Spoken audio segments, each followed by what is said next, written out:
안녕하세요. 김상순 TV입니다. 중국 정치외교 쉬운 9번째는 마오쩌둥이 가장 잘한 한 가지는 뭘까요? 죽어서야 겨우 대접받는 인민지원군 유해 송환과 중국인들의 촌철살인 반응편입니다. 지난 11월 23일 인천국제공항에서는 제10차 중국 인민지원군 유해 인도식이 있었습니다. 2014년부터 한국은 국군과 유엔군 유해 발굴 작업 중에 발견된 중국 인민지원군의 유해를 중국에게 인도해 왔는데요. 2022년까지 모두 9차례에 걸쳐서 913구의 유해가 인도되었습니다. 이번 11월 23일은 제10차 유해 인도로 25구가 또 인도되면서 총 10차례에 걸쳐서 938구가 인도된 것입니다. 그런데 이번에 인도된 25구의 인민지원군 유해는 사실 2021년에 국군 유해 발굴 과정에서 발견된 것인데요. 2021년에 발굴된 유해를 엄밀한 과학적 조사를 거쳐서 어느 국가의 유해인지를 확실하게 확인한 뒤에 인민지원군 유해로 확인이 된 25구의 인도를 중국 측에게 통지를 했지만요. 그동안 중국 측이 한미동맹 강화라든지 한미일연합전선에 불만을 품고 유해 인도를 거부해 오다가 이번에 유해를 받아간 것입니다. 이런 것까지도 정치적으로 하네요. 자, 왜 11월 23일이었을까요? 그동안 미루어왔던 한일중 3국 서울 정상회담을 사전 논의하기 위해서 11월 26일 서울에서 한일중 외교장관 회의가 열리기로 확정이 되었기 때문입니다. 중공은 한국의 윤석열 정부가 취임한 이래 한국의 한미동맹 강화, 한미일 안보연합 노선에 불만을 품고 유해 인도를 거부하는 총국을 벌여왔던 것입니다. 그러나 계속해서 한국과의 관계 개선을 미루다가는 한국이 중국과 점점 더 거리가 멀어질 것을 우려하여 한일중 3국 정상회담을 핑계로 이른바 한미 간 이간 책동과 물타기를 노리기 위해서 서울 한일중 외교장관 회의에 참석하겠다고 했고요. 거부하고 미루었던 인민지원군 유해도 이번에 사전에 받아간 것입니다. 중공은 뒤늦게 유해를 인도하면서 중국이 생산한 윈이라고 하죠. Y-20 수송기를 한국에 파견해서 25구의 유해와 335점의 유품을 한국 측으로부터 전달받아 돌아갔습니다. 중공은 Y-20 전략 수송기가 중국 영공에 진입하자 최신의 스텔스 전투기라고 불리는 젠22대를 유해 수송기를 호위하는 것으로 파견해서 유해 운송에 예우를 갖추었는데요.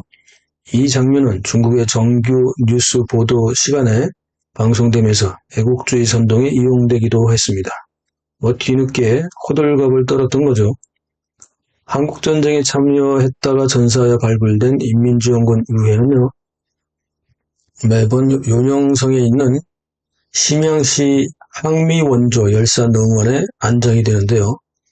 유해가 도착한 11월 23일에는 심양공항에서부터 일단 한미원조 열사능원으로 이동한 뒤 다음날 24일 공식 유해 안장식이 열렸습니다. 중공은 11월 23일 심양공항에서 항미원조 열사능원으로 이동하는 도로 주변에 약 1000여 명의 군중을 동원하여 대대적인 환영 행사를 열기도 했는데요. 역시 선전선동의 달인들답게 인민지원군이 한국전쟁에서 미 제국주의와 싸우다가 장렬히 전사했고 이들의 희생으로 미 제국주의와의 전쟁에서 압도적인 승리를 거둘 수 있었다고 선전을 했습니다. 그런데 인민지원군 유해를 인도하는 것도 정치적 수단으로 생각하는 중공의 이런 작태에 대해서 중국인들은 어떤 생각을 할까요? 중공이 한국전쟁 중에서 대표적인 승전 중의 하나라고 자랑하며 영화로도 만들었던 상감령 전투 아시죠? 그런데 오히려 이걸 영화로 만들어 전국에 뿌리다가 중국 네티즌들이 오히려 해외의 자료들을 뒤져서 확인하는 바람에 거짓임이 탄로나서 망신을 당하기도 했는데요. 이번 유해 귀환식을 본 중국 네티즌들 중에는 상감령에서 미군은 겨우 400여 명이 사망했지만 인민지원군은 7만여 명이 사망을 했고 이게 어떻게 중공의 승리냐 이렇게 또 지적을 했습니다. 오히려 이 전투가 미국에 알려지면서 미국인들이 비인간적인 집단 살상을 멈추라는 반전운동과 반전 여론이 일어나는 계기가 됐고 이것이 휴전의 계기가 된 것이라면서 중공의 인해 전술이 오히려 더 비인간적이라고 비판을 했습니다. 또 다른 네티즌은요, 한국전쟁에서 인민지원군 포로는 약 2만여 명인데 이들 중에서 약 14,000여 명이 결국 대만을 선택해서 갔고 약 6천여 명이 중국으로 돌아왔는데 그 중에서 2,900여 명이 공산당 당원이기도 했지만 이들 모두 6천여 명이 돌아오자마자 영웅대접은커녕 미제국주의의 앞잡이 스파이라며 당적이 있는 2,900명은 당적을 박탈당하고 대부분 처형되었다며 중공의 이중성을 비난했습니다. 또 살아남은 포로들과 그 가족들은 감시 대상으로 찍혀서 평생 어려운 생활을 할 수밖에 없었다고 합니다. 중국 네티즌들은 북한의 중국 중학교 역사 교과서에서 언급한 한국전쟁 기술 부분을 지적했는데요. 미 제국주의가 400만 명의 군대를 동원하여 북한을 침략했으나 용감한 북한의 인민군이 이들을 격퇴했고 미군은 결국 휴전하지 않을 수 없었다. 이렇게 기술되어 있다고 중국 네티즌이 또 글을 올렸습니다. 사실 여부는 확실히 모르겠지만요. 북한 교과서를 못 볼 수가 없기 때문에 또한 당시 북한 인민군은 단지 4문의 대포와 1개의 중대 병력으로 미군 5만 명, 300척의 군함 및 1000여 대의 전투기와 3일을 싸워 이겨냈으며 이때 중공이 파견한 인민지원군은 전혀 도움이 되지 않았고 이 전투에 참여하지도 않았다고 중학교 역사 교과서에 기술되어 있다고 하며 중공이나 북한 모두 엉터리, 과장되고 조작된 전쟁 정신 승리를 주장하고 있다. 이렇게 또 비판을 했습니다. 실제로 중국의 학자들 중에도 중공이 한국전쟁에 참여하면서 득보다는 실이 더 많았다고 학술적인 주장을 펼치기도 합니다. 첫째, 한국전쟁에 참여하는 바람에 대만으로 쫓겨간 국민당 군대를 쫓아가서 몰아내고 대만을 통일할 기회를 지금까지 놓쳤다는 겁니다. 둘째, 한국전쟁에 참여하는 바람에 미국에게 장기간 경제 제재를 받으면서 발전한 기회를 놓쳤고 마오쩌둥의 대약진 운동이나 문화대혁명으로 중국은 멸망 직전까지 갔다는 거죠. 또한 마오쩌둥의 한국전쟁 참전 결정은 마오가 일석삼조의 잔꾀를 부린 것이지만 그러나 마오의 이런 잔꾀는 오히려 중국에게 2가지 좋은 일을 남겼다고 애둘러 비판하기도 했는데요. 이런 내용은 사실 이미 제가 2020년 10월 24일과 25일 연속해서 생방송에서 한국전쟁에 대한 부분을 언급한 바가 있습니다. 중국 학자들의 생각을 전한 바가 있죠. 한번 다시 2020년 10월 24일과 25일에 방송을 한번 찾아보시기 바랍니다. 마오의 일석삼조 잔꾀의 첫 번째는요, 3가지 중에 첫 번째는 국민당에서 항복한 군벌 세력을 모조리 한국전쟁에 투입하면서 자연스럽게 청산할 수 있었다는 겁니다. 여기에는 대만으로 도망갈 수 없는 지역에서 항복한 국민당 군대들이 대부분인데요. 이를테면 주로 사천성, 섬서성, 청해성 등의 중국 서부 지역으로 도망가다 항복한 국민당 잔당들이 대부분인데 신장 좌측으로 티베트 좌측으로 도망간 사람들도 포함해서 이들을 나중에 한국전쟁에 투입하면서 자연스럽게 국민당 항복한 그 군대를 자연스럽게 청산할 수 있었다는 거죠. 마오의 일석삼조 두 번째는 전통적으로 동북삼성 지역은 군벌 세력이 득세를 하던 거죠. 이들을 한국전쟁에 투입하면서 자연스럽게 마오쩌둥은 군부의 군벌 세력을 청산할 수 있었다. 이렇게 또 볼 수 있고요. 세 번째는 한국전쟁 참전을 통해서 마오쩌둥은 공산당 내부의 반대 세력을 장악할 수 있었고 군권과 통치권을 강화하면서 이런 1인 집권 체제를 확립할 수 있었다. 이렇게 평가를 합니다. 이것이 마오쩌둥의 일석삼조 잔꾀라는 거죠.